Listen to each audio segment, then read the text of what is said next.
ప్రభువునందు ప్రియ దేవుని బిడ్డలారా, ఈ రాత్రి కాలము వాక్య భాగం కొరకు ఎపిసోడ్ సహకారులు ఎవరు లేరు. ఈ మాసమంతా ఎపిసోడ్ సహకారులు కావాలి. ప్రభు బిడ్డల ముందుకు రావాలని ప్రార్థన చేయండి. ప్రార్థన చేసుకుందాం. తలలు వంచండి.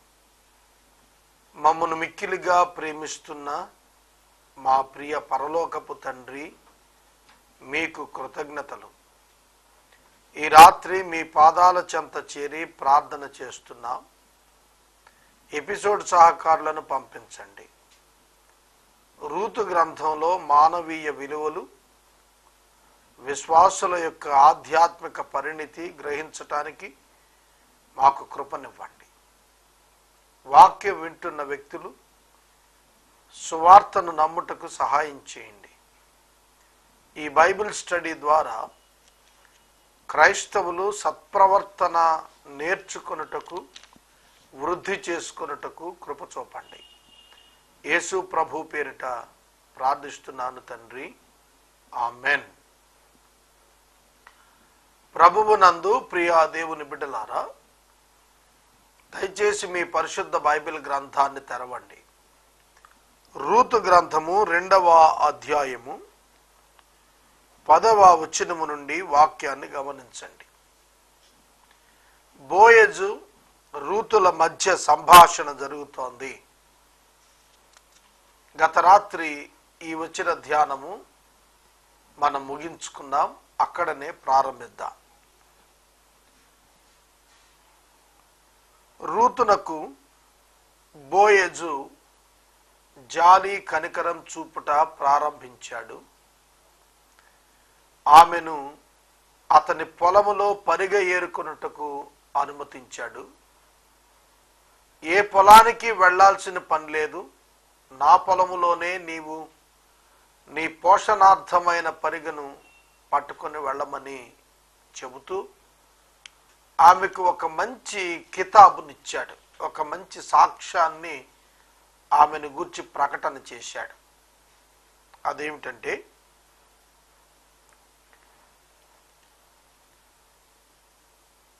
10వ వచనం. అందుకు ఆమె సాగిలపడి తల వంచుకొని, ఏమి తెలిసి పరదేశినైన నాయందు లక్ష్యం ఉంచున్నట్లు నీకు కటాక్షం కలిగెను చెప్పగా, బోయజు అంటున్నాడు, నీ పెనిమిటి మరణమైన తరువాత నీవు నీ అత్తకు చేసినదంతయు నాకు తెలియబడెను. ఇది కితాబు. నీవు నీ పెనిమిటి మరణించిన తరువాత నీ అత్తకు చేసినది అంతయు నాకు తెలియబడెను. చూడండి, భర్త చనిపోయిన తరువాత అత్తగారింట ఉండటానికి సహజంగా కోడళ్ళు ఇష్టపడరు. బాగా ఎక్కువ ఏజ్ ఉండి, వయస్సు ఉండి, బిడ్డలు పెద్దవారైపోయి, ఆమె తల్లిదండ్రులు చనిపోయి అన్నదమ్ములు ఆదరించేవారు కాకపోతే, ఆమెకు ఏ ఉద్యోగ భృతి లేకపోతే ఆమె అత్తగారింట్లో ఉండిపోతుంది. కానీ పూర్తి విరుద్ధం ఇక్కడ. రూతు తల్లిదండ్రులు ఉన్నారు. రూతుకు కుటుంబం మోయాబులో తల్లిదండ్రుల పక్షంగా ఉంది. రూతుకి పిల్లలు లేరు, యవనస్తురాలే. అలాగే రూతు బ్రతుకు తెరువు ఏర్పరచుకోగలిగినటువంటి సామర్థ్యం కలిగిన ఆమె. కానీ ఆమె అత్తతో కలిసి రావటానికి ఇష్టపడింది. అందుకే ఆమెకు ప్రశంస లభించింది. సౌఖ్యంగా ఉండే స్థితిని కోరుకోలేదు రూతు. శ్రమల మార్గాన్ని, ఇరుకు మార్గాన్ని ఎంచుకుంది. విశాల మార్గాన్ని ఎంచుకునే అవకాశాన్ని రూతు విసర్జించింది. ఇరుకు మార్గాన్ని వెంబడించటానికే ఆమె తీర్మానం చేసుకుంది. అందుకే బోయజు చెబుతున్నాడు ఆమెను గూర్చి, నీవు నీ తల్లిదండ్రులను, నీ జన్మభూమిని విడిచావు. ఇది చాలా డేర్ స్టెప్. స్త్రీలకు, యవనస్తురాండ్రైనటువంటి మహిళ తన భర్త చనిపోయినప్పుడు తాను తీసుకున్న చాలా బోల్డ్ స్టెప్. అండ్ డేర్ స్టెప్, ధైర్యంతో చాలా తాను తన యొక్క కాళ్ళ మీద తాను నిలబడగలుగుతాననేది కాక దేవునిపై నిలబడాలనే ఆలోచనతో ఆమె తీసుకున్న నిర్ణయం అభినందనీయం. నీవు నీ జన్మభూమిని విడిచావు, నీ తల్లిదండ్రులను విడిచావు, నీవు ఇంతకు ముందు ఎరుగని జనం దగ్గరకు వచ్చావు. ఇది ఫెయిత్ అంటాం, విశ్వాసం అంటాను నేనైతే. ఈ రోజున మిమ్మల్ని పిలిచి మీరు ఎరుగని జనాంగం దగ్గరికి, భాష ఎరుగని ప్రాంతానికి మిమ్మల్ని వెళ్ళమంటే మీకు ఎట్లా ఉంటుంది? మీరు వెళ్ళగలుగుతారా? ఎంతో విశ్వాసం కావాలి. యేసుక్రీస్తు ప్రభు తన శిష్యులను పిలిచి మీరు సర్వలోకానికి వెళ్ళండి, సర్వ సృష్టికి సువార్త ప్రకటించండి, జోలినైనా సంచినైనా తీసుకుపోకండి అని చెప్పినప్పుడు వాళ్ళు విధేయత చూపించారు. ఎట్లా? ఒక్కటే నమ్మారు, నేను మీకు తోడుగా ఉంటాను, నేను మిమ్మల్ని విడువను, నేను మీతోనే ఉంటాను అని ఆయన చెప్పినది వారు నమ్మారు. It is nothing but the exercise of faith, విశ్వాసం. అలాగే నేను యేసే పరిష్కారం గురించి 2 మాటలు చెబుతాను ఇక్కడ. నేను ప్రింట్ మీడియా పరిచర్య ప్రారంభించినప్పుడు మాసపత్రికలు ఆగిపోయిన వారందరికీ ఉచితంగా ముద్రణ ఇస్తాను అని అనౌన్స్ చేశాను. నా దగ్గర ఇంకు డబ్బా కొనటానికి కూడా డబ్బు లేదు. బ్యాంక్ లోన్లో ప్రింటింగ్ ప్రెస్ తెచ్చాను నేను. అది ఇన్స్టాల్మెంట్ వర్కర్స్ అన్ని పే చేయాలి. సోర్స్ ఆఫ్ ఇన్కమ్ లేనప్పుడు దేవా నీవు నాకు ఒక ప్రింటింగ్ ప్రెస్ ఇస్తే ఉచితంగా ముద్రణ ఇస్తాను ఆగిన పత్రికలకు అని అనౌన్స్ చేశాను. రన్నింగ్ మ్యాగజైన్స్కి 50% అని చెప్పి అనౌన్స్ చేశాను. అది గత 2 మాసాలు 3 మాసాల క్రితం వరకు నేను చేయగలిగాను. చాలామంది వినియోగించుకోలేకపోయారు, అది వేరే ప్రశ్న. ఎక్కడి నుంచి వచ్చింది ఆ మాట అంటే it's nothing but the exercise of faith. విశ్వాసాన్ని బట్టి మనం అది ప్రకటించగలం. అలాగే నేను 24 hours ఛానల్ పెట్టాను, మీ అందరికీ తెలుసు. కొవ్వూరు, చింతలపూడి, జంగారెడ్డిగూడెం, తణుకు, మన ఏలూరులో వెన్నెల ఛానల్, ఇట్లా 5 24 hours ఛానల్స్ రన్ చేశాను. ఉచితం రికార్డింగ్, ఉచితం ట్రాన్స్మిషన్ అని అనౌన్స్ చేశాను. దాన్ని వినియోగించుకోవడానికి 200 మంది పాస్టర్స్కి ఉచితంగా అవకాశం ఇచ్చాను నేను. ప్రసారాలు సాగాయి. పాస్టర్స్ రాలేకపోయినందున వాటిని విత్డ్రా చేశాం. ప్రస్తుతం చింతలపూడిలో మాత్రం 24 గంటలు కంటిన్యూ అవుతుంది. ఇప్పటికైనా దైవ సేవకులు ముందుకొచ్చి వాక్యం చెబితే ఉచిత ప్రసారం, ఉచితంగా ట్రాన్స్మిషన్ చేసే అవకాశం ఉంది. ఎందుకు చెబుతున్నానంటే విశ్వాసం యొక్క ప్రదర్శనకు దేవునిపై ఆధారపడటమే తప్ప పరిస్థితులపై ఆధారపడటం కాదు. అలాగే యేసే పరిష్కారానికి ఏ విధమైన విదేశీ సహాయం ఈ 11 ఏళ్లలో నేను తీసుకోలేదు, ప్రయత్నం కూడా చేయలేదు. ఇప్పుడైనా పరిచర్యను అప్పగిస్తే చాలా ఆర్థిక లబ్ధి చేకూరుతుంది, కానీ దాని కొరకు నేను పని చేయలేదు. మ్యాగజైన్, ఫ్రీ మ్యాగజైన్ ఇచ్చాను.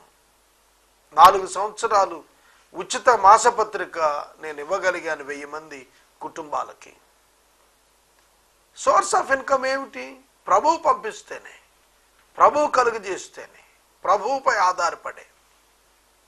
కనుక దేవుని యొక్క వాక్యములో బోయజు రూతుకు చెప్పిన మాట ఏమిటి? నీ తల్లిదండ్రులను విడిచావు, నీ జన్మస్థలాన్ని విడిచావు, నీ వెరుగని జనాంగం దగ్గరికి వచ్చావు. ఎందుకు? నీ దేవునిపై నీవు ఆధారపడ్డావు. నీ విశ్వాసం గొప్పది, దానికి బహుమానం ఉంది. యెహోవా నీవు చేసిన దానికి ప్రతిఫలమిచ్చును. దేవుని నామానికి స్తోత్రం కలుగునుగాక. దేవునికి మహిమ. బోయజు స్వకీయ అనుభవంతో చెబుతున్నాడు, ఎవరైతే దేవుని కొరకు విశ్వాసంతో ముందుకొస్తారో వారు తప్పక ఫలితాన్ని, ప్రతిఫలాన్ని వారి జీవితంలో పొందుకుంటారు. ప్రియమైన దేవుని బిడ్డలారా, 11 సంవత్సరాల క్రితం ప్రారంభించబడిన యేసే పరిష్కారం ఎన్ని ఒడిదుడుకులు వచ్చినా, ఎంత శత్రువులు దీనికి ప్రయత్నం చేసినా 3777 ఎపిసోడ్స్ ఈ దినానికి ప్రసారం అవుతూనే వస్తున్నాయి. ఇదే ప్రతిఫలం, continuation of getting grace from God. దేవుని నుండి కృప పొందుతూ కొనసాగుతోంది. ఇది ప్రతిఫలం. అనేక మంది, వేలాది మంది ప్రజలు ప్రభువులోకి వచ్చారు ఈ పరిచర్య ద్వారా. క్రైస్తవేతరులు వేలాది సంఖ్యలో వాక్యాన్ని వింటున్నాం, ప్రభువుని తెలుసుకుంటున్నామని సాక్ష్యం ఇచ్చారు. ఈ ప్రతిఫలం ఇక్కడే కాదు, పరలోకంలో కూడా చూస్తాను నేనని భావిస్తున్నాను. కనుక యెహోవా నీకు తప్పక ప్రతిఫలము ఇచ్చును అని వ్రాస్తున్నాడు. ఇశ్రాయేలీయుల దేవుడైన యెహోవా రెక్కల క్రింద సురక్షితముగా ఉండునట్లు నీవు వచ్చావు. It's very important. ఎవరైతే విశ్వాసముతో దేవుని యొద్దకు వచ్చేస్తారో, దేవుని పేరట జీవించడం ప్రారంభిస్తారో, బోయజు చెబుతున్నాడు, ఆయన రెక్కల కింద సంపూర్ణమైనటువంటి నెమ్మదిని నీకిస్తాడు, సురక్షితమును నీకిస్తాడు, క్షేమాన్ని ఇస్తాడు. We are experiencing the same situation in యేసే పరిష్కారం. ఇదే అనుభవాన్ని మేమందరం చవి చూస్తున్నాం. గత మాసం కేబుల్ అమౌంట్ కట్టడానికి ఆధారాలు లేవు. 20వ తారీఖున 21వ తారీఖు వచ్చేటప్పటికి చాలా తక్కువ డబ్బుతో ఉన్నాం. కట్టాల్సింది చాలా అధికంగా ఉంది. 20,000 పైగా మైనస్లో ఉన్నాం. కానీ ఆశ్చర్యం, 27వ తారీఖుకల్లా ప్రభు సహాయం పంపించారు. కనుక సురక్షితంగా ఉన్నాం మేము. ఆర్థిక ఒత్తిడి ఉంది, ఆర్థిక అవసరతలు ఉన్నాయి, లక్షలాది రూపాయలు చెల్లించాల్సినటువంటి బ్యాంక్ లోన్స్ ఉన్నాయి. అయినప్పటికీ కూడాను దేవుని కృపను బట్టి సురక్షితంగా ఉన్నాం. No pressure on us. దేవుని మహాకృప ఇది. మినిస్ట్రీ పరిచర్యకు ఆయన చాలా గొప్ప సంరక్షణ ఏర్పాటు చేశాడు. అలాగుననే విశ్వాసుల జీవితాల్లో కూడాను ఎవరైతే ప్రభువుని వద్దకు వస్తారో, ప్రభువుపై ఆధారపడి పని ప్రారంభిస్తారో, తమ జీవితాల్లో ప్రభువు యొక్క మాటనందలి విశ్వాసం చేత నడవటం ప్రారంభిస్తారో, వారికి ఆయన రెక్కల క్రింద సురక్షితమైనటువంటి స్థితి ఉంది.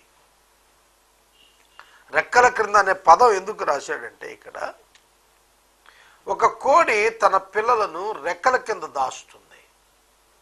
ఏదైనా ప్రమాదం సంభవిస్తుందేమో అన్నప్పుడు ఆ పిల్లలకు ఒక ఇండికేషన్ ఇస్తుంది, ఒక శబ్దం చేస్తుంది. తాను పరిగెత్తుకొని తన పిల్లలను తన రెక్కలతో లాక్కుంటుంది, తన రెక్కల కింద పొదుపు పెట్టుకుంటుంది. అపాయం వస్తే ఆ తల్లి కోడి మీద పడాలి, కానీ డేగ వస్తే ఆ తల్లి కోడిని గాయపరచాల్సిందే, కానీ పిల్లల్ని ఎత్తుకుని పోటాక ఆ తల్లి కోడి అంగీకరించదు. రెక్కలతో కప్పి దాస్తుంది. మరి ఇతర ఏ జంతువులు అలా దాయలేవు, ఏ పక్షులు అలా దాయవు. కాబట్టి దేవుడు తన యందు విశ్వాసం ఉంచిన వారి పక్షంగా తన రెక్కల కింద ఆశ్రయాన్ని కలిగిస్తాడు అనే భావన ఇక్కడ సురక్షితమైన భావన, భద్రతను గూర్చిన భావన వర్ణించబడింది. సోదరుడా, సోదరి, ఈ రాత్రి నేను నీకు మనవి చేస్తున్నాను, దేవుని మించిన భద్రత ఎక్కడ దొరుకుతుంది? దేవుడు సంరక్షకుడుగా ఉంటే నిన్ను కాజేయగలిగిన వాడెవడు? నీకు హాని చేయగలిగిన వాడెవడు? ఎవడు ఉండడు. రూతు యొక్క విశ్వాసం రూతుకు భద్రతను దేవుని నుండి కలుగజేసింది. మరియు ఆయన నీకు సంపూర్ణమైనటువంటి బహుమానమును ఇచ్చునని ఆమెకు ఉత్తరం ఇచ్చెను. ప్రతిఫలం ఇస్తాడన్నవాడే చెబుతున్నాడు, సంపూర్ణ బహుమానాన్ని ఇస్తాడు. ఏమిటి సంపూర్ణ బహుమానం? ఒక మహిళ యొక్క జీవితానికి సార్థకత ఏమిటి? ఆమె చక్కటి సంసార జీవితం కలిగి ఉండటం, మంచి పోషణ కలిగి ఉండటం, సమాజంలో మంచి సాక్ష్యంతో కూడిన విలువలతో కూడిన జీవితాన్ని గురించి ప్రజల ముందు గొప్ప అభిప్రాయం కలిగి ఉండటం, మంచి సంతానం కలిగి ఉండటం, చక్కటి బంధువులను విలువలను కలిగి ఉండటం, శాంతియుతమైన జీవితాన్ని కలిగి ఉండటం. It's the purpose of A women. దేవునికి మహిమ వచ్చేట్లు తన జీవితాన్ని మలుచుకొని తన భర్తకు తన జీవితం ద్వారా ఉన్నతమైనటువంటి పేరు ప్రతిష్టలు తేవటం ఉత్తమమైన స్త్రీకి ఉన్నటువంటి లక్షణాలు.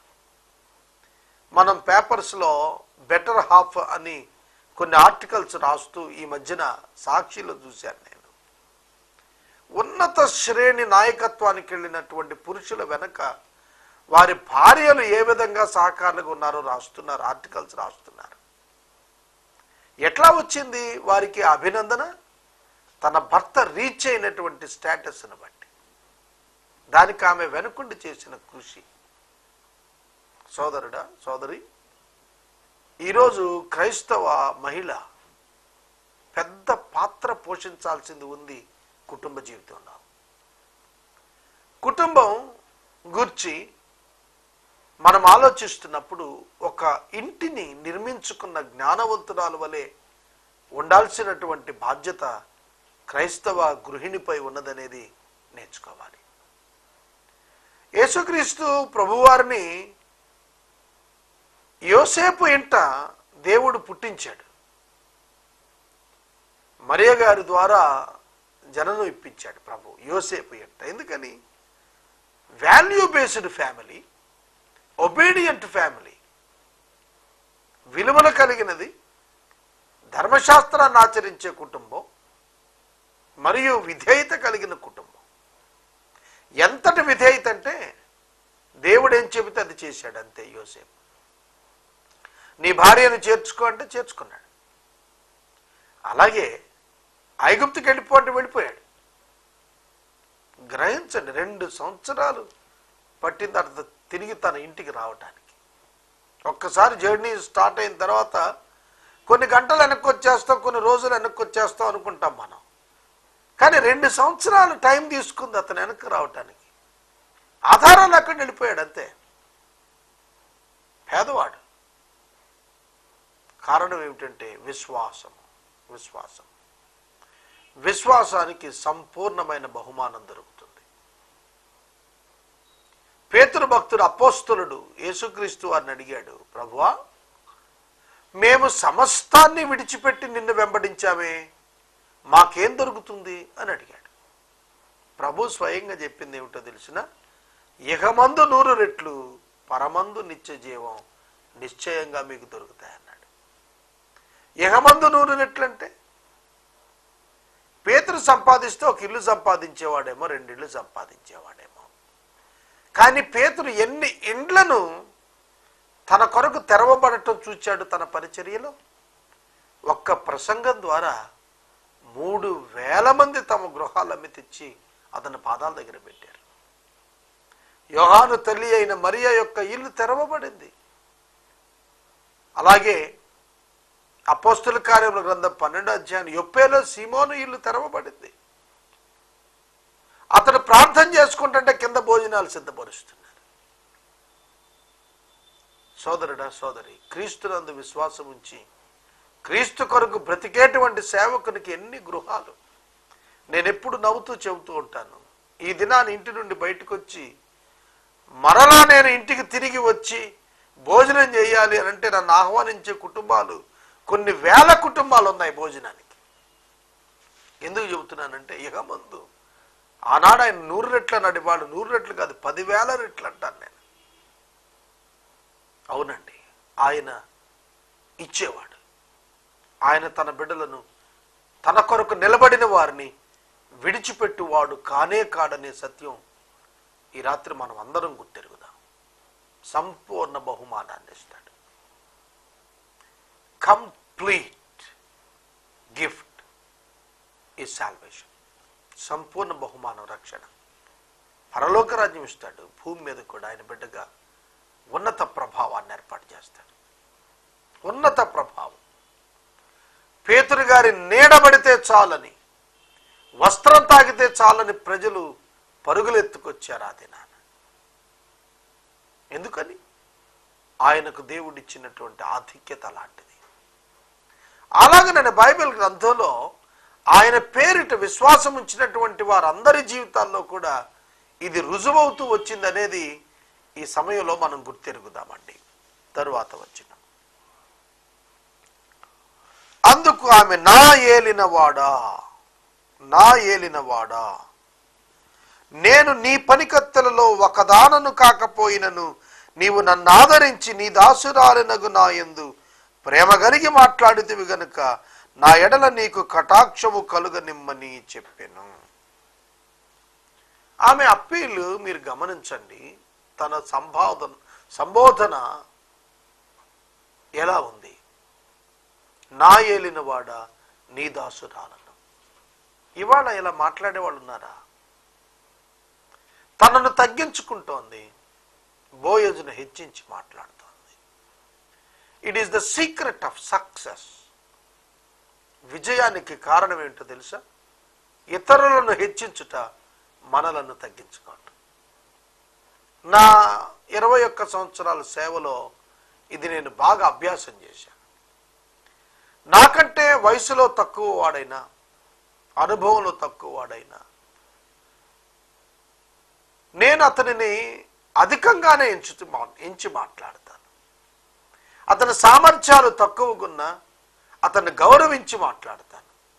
నన్ను నేను తగ్గించుకున్నాను.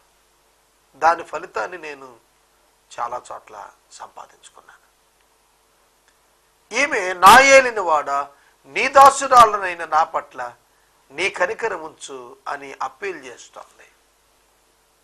చాలా సమస్యలు నోటి మాట చేత తీరతాయి, పరిష్కరించబడతాయి. మీలో ఎంతమంది అంగీకరిస్తారు దీనికి? చాలా చిన్న ఇగో ద్వారా పెద్ద పెద్ద సమస్యలు సృష్టించబడ్డాయి. దీర్ఘకాలం సమస్యలు నిలబడిపోయాయి, చిన్ని నోటి మాటతో పరిష్కరించుకునే సమస్యలు. కూర్చుని మాట్లాడుకుంటే, ఒకరినొకరు గౌరవించుకుని, ఎవరిని వారు తగ్గించుకుని, ఎప్పుడైతే క్రీస్తు మనసు కనపరుస్తారో అప్పుడు సమస్యలకు తావుండదు. ఒకవేళ ఎవరైనా మూర్ఖంగా సమస్య తయారు చేయడానికి ముందుకొచ్చినా ఎక్కువ కాలం దాన్ని కొనసాగించలేరు. 85 సంవత్సరాల వృద్ధుడు, ఒక పండితుడు నాకు తెలుసు. ఆయన తాను పిలిచేటప్పుడు అయ్యగారు అని పిలిచేవాడు. ఆయన అయ్యగారు అని పిలిస్తే పిలిపించుకున్నాడు సిగ్గుపడాలి. ఎందుకంటే ఆయనకున్న జ్ఞానం, ఆయన సాధించినటువంటి ఘనతల ముందు ఎవరు నిలబడరు. మీకు తెలుసా, తెలుగు క్రైస్తవ్యంలో గండపెండేరం తొడిగించుకున్న ఏకైక దైవ సేవకుడు ఆయన. ఆయన వచ్చి ఏమీ ఎరగని ఒక ఆర్డినరీ స్మాల్ ఇవాంజలిస్ట్ని అయ్యగారు అని పిలిస్తే, అంటే అతడు తనను తాను తగ్గించుకొని ఎదుటి వారిని ఘనపరిచాడు. అందుకని ఆయన గొప్ప జీవితాన్ని జీవించాడు. కనుక ఎన్నడైనా సరే మనము మన జీవితాలను కృపాసహితమైన మాట చేత నిర్మాణం చేసుకోవటం నేర్చుకోవాలి. కృపాసహితమైన మాట. కొందరి నోటి మాట ఎట్లుంటుందంటే గర్వముతో కూడిన మాటలు మాట్లాడతారు. ఇతరులను విరిచేసే మాటలు, ఇతరులను గాయపరిచే మాటలు. మంగళ కత్తితో కోస్తే పైకి గాయం కనపడదు, లోతుగా దిగుతుంది. లోతైనటువంటి గాయం కలిగించే వ్యర్థ మాటల చేత సహోదరులను గాయపరిచేవారుగా కొందరున్నారు. అది దుష్ట సాంప్రదాయం, అది సాతాను యొక్క ప్రేరణ. ప్రభువు ఎప్పుడూ కూడా తనను తాను తగ్గించుకున్నారు. బాప్తిస్మం ఇచ్చు యోహాను చాలా గొప్పవాడు, చాలా గొప్పవాడు. అయినా తాను యేసు పాదముల చెప్పుల వారునైనా విప్పుటకు యోగ్యుడును కాను అని ప్రకటన చేసి తన స్థాయి పెంచుకున్నాడు. తను దీనుడిగా మారడం ద్వారా తను గొప్పవాడిగా గుర్తించబడ్డాడు. కొందరు గొప్పవారమని ప్రకటించుకుని హీనులుగా మారిన చరిత్రహీనులైపోయినటువంటి దైవ సేవకుల్ని ఈనాడు మనం చూడగలుగుతున్నాం ఈ తరంలో.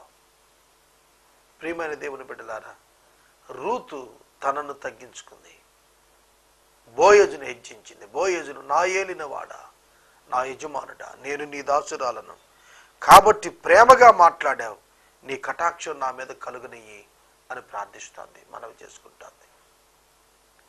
మనవి చేసుకునే మోడ్లో, పద్ధతిలో ఎవరు ఏదడిగినా సక్సెస్ అవుతారు.